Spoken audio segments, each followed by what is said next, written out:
And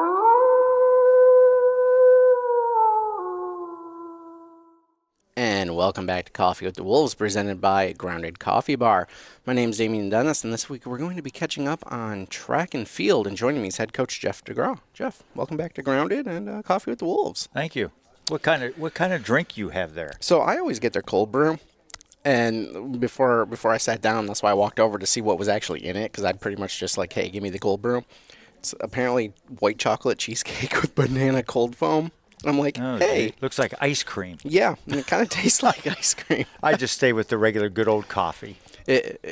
When I'm at home, that's pretty much what I get. Yeah. I'm a little jittery. I may have drank a whole pot while in the 10 minutes my wife was gone taking Mara to school. Okay. So I've had a lot of coffee. I'm gonna have to go for a run myself here in a bit to get the energy out. Yeah. Anyway, we're at Grounded Coffee Bar. I'm going to cut it to the ad break to remind everyone we're sponsored by Grounded Coffee.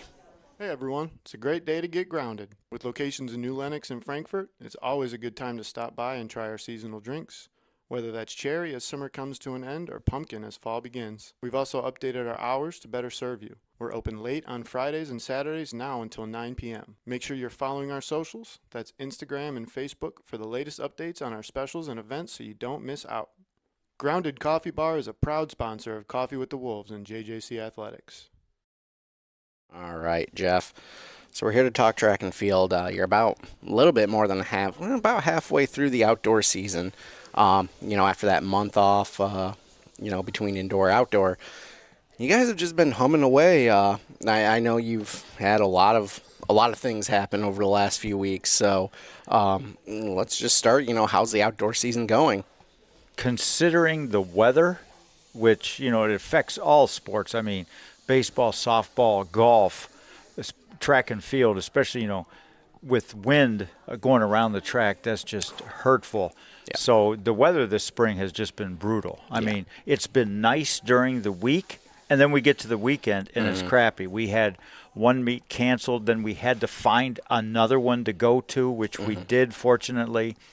So we're 3 meets completed. We only have 2 meets left. We go to Wheaton tomorrow, and then next Saturday to Olivet, and that's it until Nationals. Yeah. Combating the weather, I mean, you mentioned all of our sports have been dealing with it. I mean, Thursday, baseball is supposed to be on the road. They're at home now because weather. Correct. Yeah. How difficult is it? And I've probably asked this to everybody 100 times who does outdoor sports, but how difficult is it to kind of like combat the weather? I mean, you have no control over Mother Nature, so it's you're dealing with something you can't control. Well, you just have to deal with it, and I tell the team, what if Nationals is like it is today? You have to be ready to compete no matter what the elements are. The problem, at Nationals, then it's about place. No, who cares about your performance? You want to place high to score points for the team. Whereas regular season, you want to try to get, your best performances, qualifying performances. And that's why, for some of our events, indoor was so important because we could qualify in some of those events, and we don't have to worry about it outdoor because once you qualify, you're in. So that helps. But still, you don't have the 100 indoors. You don't have some of, the 4x100 relay. Yeah. Different events, the 10,000, the steeplechase, a lot of events that are different outdoor than you can't compete indoor. Yeah. How much impact does something like we can probably guess about the rain and stuff, but wind, it's something. Until you said it a moment ago, I didn't really think about running in the wind. I mean, we've all probably done it at some point, but you guys are competing and doing it. How difficult is it to kind of prepare for that as an athlete? Well, you really can't, and wind always hurts you more than it helps you going around the track. Because if 400-meter one-lap race or however many laps that race is, you're hitting the wind half the time, and you got the wind half the time at your back. But it always hurts you more than it helps you. Yeah. So, and it's just, last year at Nationals, the wind was absolutely brutal. But you still, like I said before, you just have to compete in it. And wasn't it cross country maybe last year national championship? Yeah, wasn't it snowing or something, or was that this year? No, I that think was it was this year. Yeah, We got to the course, there was no snow. By the time we raced, there was 3 inches of snow. yeah. As someone who used to train in snow, just for my own benefit, it's not easy. Yeah, we don't want any snow now. This No. is springtime. Yeah, that'd be crazy if Oh, it yeah. happens. But let's talk a little bit about kind of some of the performances so far this spring. Specifically, I know this week you had nominated 2 of your relay teams for. They won the Moose Lodge Right. track and field cross, athlete of the week. I think I used Caleb as our student athlete of the week department wide. Can we just talk a little bit about these 2 relay teams and their performance last weekend? Our relays are doing very well right now, especially on the women's side. We're ranked number 1 in the 4x8, number 1 in the 4x100, and number 1 in the 4x400 relay. And our 4x400 relay is a time from indoor, and we probably won't run our, quote, A group until the national meet. Yeah. 4x1 ran unbelievably well last week. We finally got decent weather. Our handoffs were pretty good, and the motivation was there last week to run really fast. They set the school record, fastest time in the country. And, every one of those on the relay team, Kamari Scott's qualified. She's our anchor. She's qualified in the 100 and 200. Our number 3, Olivia Ostrowski's qualified in the 400. Our number 2, Nevaeh Jr. is qualified in the 400. She has the second fastest time in the country. She's also qualified in the 200. And then Corinne Thomas, who ran an absolutely fantastic leadoff leg, is in the 400 hurdles, number 2, the 100 hurdles, and is number 3 in the 100-meter dash. Yeah. So, we have some talent there. For the men, it was the 4x4, and we hadn't really run a 4x4 outdoor. From indoor, we had about the third, fourth, or fifth best time coming into the outdoor season, and they wanted to run a fast one, and they did. We won our heat easily, and it had been interesting, and we just missed the school record by less than a half a second, and it would be interesting to see, if we'd have had some competition. But it was the first time those 4 had been together in a relay, and I thought they performed very well because the weather at the Chicagoland Championships, it got colder as the day went on. It was our best weather day last weekend, but they ran very well. They were very motivated, so they did very well. On the topic of weather and the relay teams, you mentioned handoffs. Can weather impact that? Oh yeah, because especially not as much in the 4x4 or not at all in the 4x8, but in the 4x100. All of a sudden you're practicing your handoffs and you have X amount of steps. Say you're handing to me and I'm giving you 20 steps, but all of a sudden now you're running into the wind. Yeah. We got to, cut those steps down. Or, if you got the wind with you, we may want to increase those steps a little bit. So especially the 4x1, and it's the scariest event in track and field because you can have the 4 fastest people, but you don't necessarily are going to win because it's all about the handoffs. And you go back to the World Championships last year, the United States did not have, for the women, the 4 fastest people. But they won the relay because of their handoffs. See, that's information I didn't know. It was until you had mentioned it there. I had never thought of it. Hence why I asked. Because it's like, oh, no way. Let's talk about some of your other student athletes. You've had so many, of your athletes qualify at this point. Records breaking, personal records, all that sort of thing. How many student athletes do you have qualified for nationals right now? Right now, we're probably at about 28, 29, right in that area. There could be a few more, but we're pretty set on where we're at right now. We'll take the most women we've ever taken to a national meet, which is really good. The women right now are ranked 2nd in the country, and the men are ranked 4th. Yeah. So, the goal is every year try to go and compete at the national meet and finish in the top 3, get on the podium. Yep. And that's what our goal is. But also the goal is when I sit down and look at it and talk to the athletes, it's about them doing their best in their events first because if you don't want to kill somebody off running them in a lot of events trying to chase points, where if they could do better in maybe one or two events less, you're still going to get the same amount of points. Yeah. So it's a lot of figuring out to do and what to run and see where they're at performance-wise across the country, because there's lists out all the time, and I'm constantly checking because I'm a stat geek and always trying to figure stuff out. I used to be more of a stat geek. I've kind of gotten away from it. But with you said 28 student athletes, I wanted to clarify, are those all individuals, or is that like across multiple events? So maybe like Kamari Scott, for example, is qualified, but in like 3 events. Correct. That's individual athletes. Because, like you could be in like all of our women's 4x100 are in different events. Yeah. But now we do have, we have 4 people qualified in the 100 for the men. Mm-hmm. But you're only allowed to enter 3 at the national meet per event. Yeah. So that 4th one will be on the relay. Yeah. So that's why that other one probably won't run an individual event, but they'll be on the relay. Yeah. And that was going to be my next question too, because you're getting closer to nationals. You got 2 regular season meets left. You've got decisions to make about who runs what and when and where. Oh yes.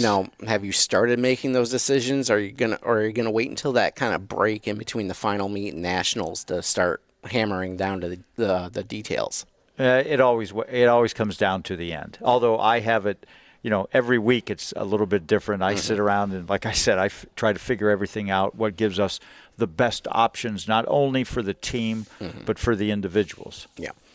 And, I've asked before, but I'll ask again, how difficult is it to make those decisions? I mean, you have numerous athletes who have qualified in multiple events, and they can only run in X amount of events. No, in college, you could literally do every event if you wanted to. Yeah, what I meant was, like, you can only I forgot what I was going to say now, but we could only have 3, Yeah. And there could be, like last year, we had 800 people qualify. Well, we can use the 4th for the 4x8. 2 don't get to run. Yeah. But the one thing with our sport, it's black and white. Okay, if you ran faster than me, why should I get the spot over you? I've had plenty of opportunity to compete and be there. Now, we could run into that problem in a couple of men's events, but, the challenge is out there. They know we can only have 3 per event. Yeah. And one more follow-up question to that, though. Do you know how many events you plan to run, or is it going to be in everything you've qualified for, or will there have to be some events where, like, okay, we can't do this? Maybe not even be, maybe just because, like, you don't want to overextend one of your athletes. I know you've talked about that before. No, we'll pretty much be in every event that we're qualified in. In fact, this weekend we're trying to get a couple people qualified in a few different events, just because their main event is first, and then they can run that second event. Because at the national meet, you never know what can happen. Yeah. I mean, and if you're not in the race, or you're not, not necessarily the race or in the field event, like last year we had our shot putter Jacob Matlock, who's back. And he was ranked 12th in the shot put going in. Well, it rained all day on that Friday when he threw the shot put. He finished 6th. It was huge points for us. So you never know what can happen at the national meet. Which then comes back to the whole weather discussion about how much impact it can have. Yes. I mean, ranked 12th finishes 6 points above that, basically. So, right. And again, you mentioned huge in the points. So, but then you also have to take into account injuries or illnesses too, which I know I think you've had to deal with in the past before. Like we get to the national meet and like, one of our key pieces can't run this event or do this event because maybe they twisted their ankle or they're just, travel sickness. Were you guys? Is it back in New York this year? Oh yeah, Utica, New York. Yeah, it's a long travel. It's a great facility, and it's kind of like it's nice to have it there now because we're used to our routine. We've been there for the last 3 years. This will be the 4th. In fact, we've had it every year there since we started track 4 years ago. So you're used to your routine. We stay at the same hotel. We know where the track's at. We know where the Walmart's at to go get food, different things like that. Those little routine things are key.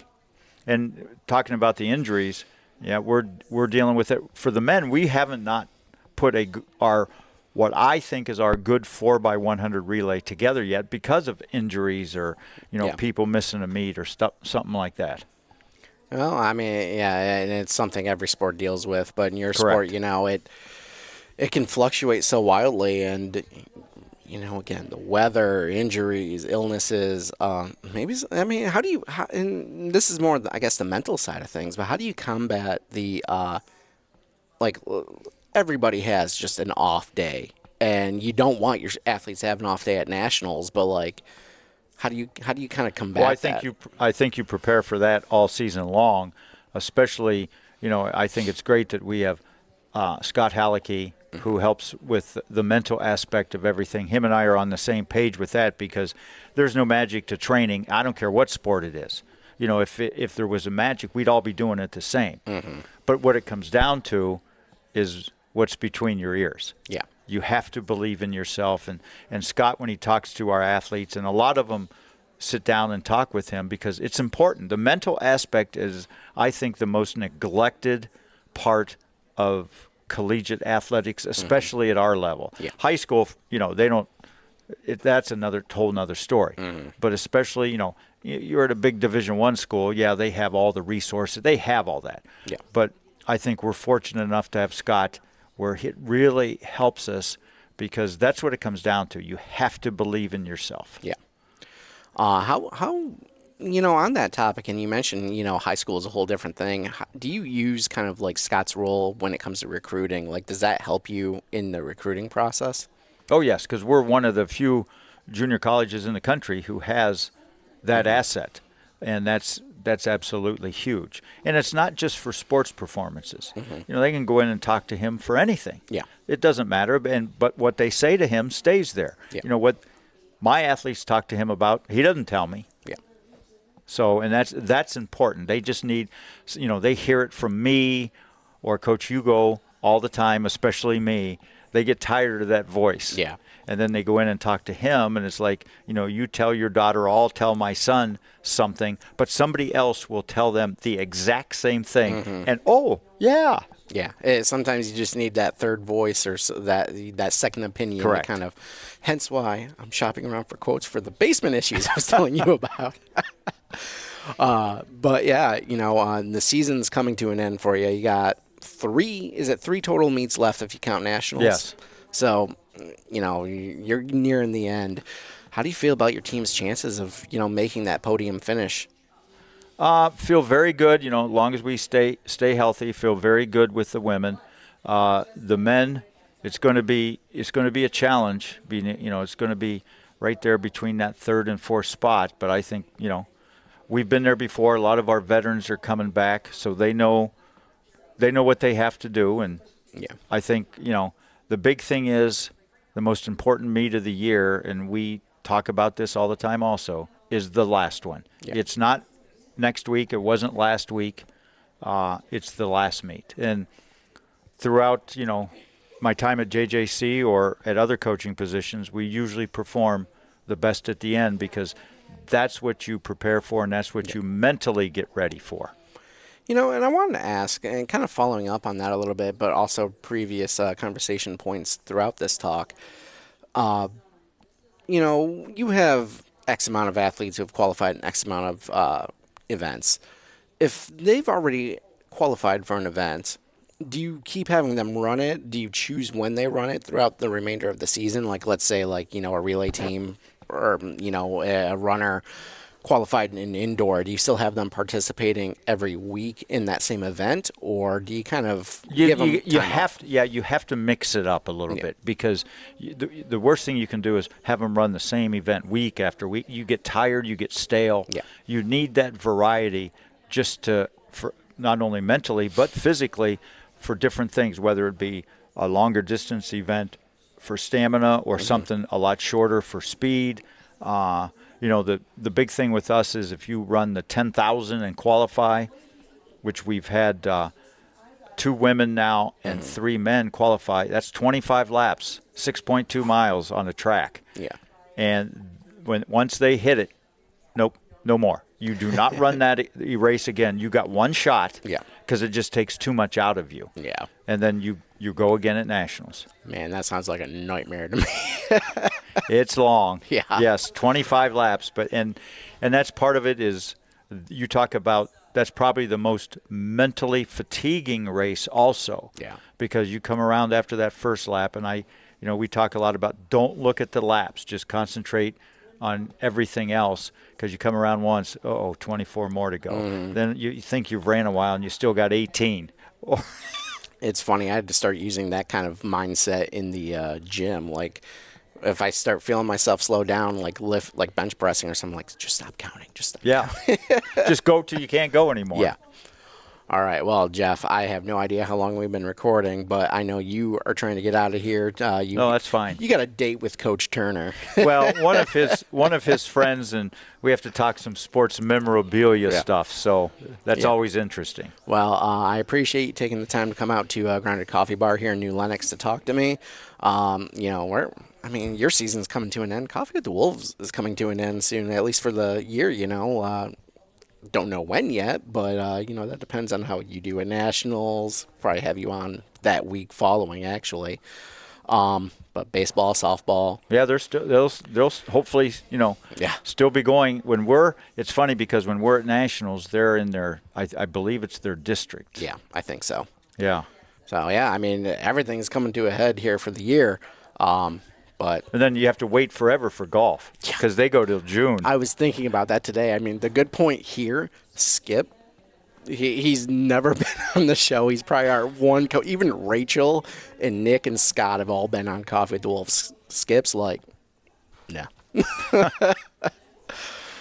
For better or worse. But, his women's team's going to be defending a national championship. Right. So. Yep.